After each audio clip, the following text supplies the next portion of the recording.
بسم اللہ الرحمن الرحیم۔ کچھ لوگوں کے لیے اپنی مصروف زندگی سے وقت نکالنا ہی پڑتا ہے، اور کچھ لوگ ایسے بھی ہوتے ہیں جنہیں دل سے نکالنے کے لیے زندگی کو مصروف کرنا پڑتا ہے۔ واسطہ پڑے تب کردار کھلتے ہیں، باتوں سے تو ہر شخص پارسا ہوتا ہے۔ اپنی آواز کے بجائے اپنے دلائل کو بلند کیجیے۔ پھول بادل کے گرجنے سے نہیں، برسنے سے اگتے ہیں۔ کم ظرف لوگ رشتوں کو آزماتے زیادہ اور نبھاتے کم ہیں۔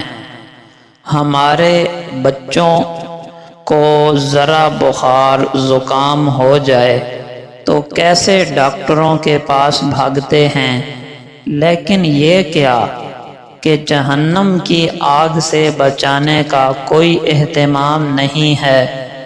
جدھر کو جا رہے ہیں جانے دیتے ہیں، میوزک سن رہے ہیں تو منع نہیں کر رہے، بے حیائی دیکھ رہے ہیں تو منع نہیں کر رہے۔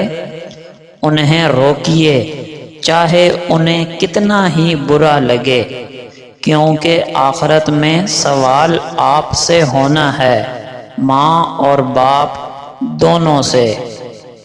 رسول اللہ صلی اللہ علیہ وسلم کا پاک ارشاد ہے، حیا ایمان کا حصہ ہے اور ایمان جنت میں لے جانے والا ہے، اور بے حیائی جفا یعنی زیادتی ہے، اور جفا دوزخ میں لے جانے والی ہے۔ آپ صلی اللہ علیہ وسلم کا ارشاد ہے، جس نے خاموشی اختیار کی وہ نجات پا گیا۔ آپ علیہ السلام سے پوچھا گیا، یا رسول اللہ، نجات کس چیز میں ہے؟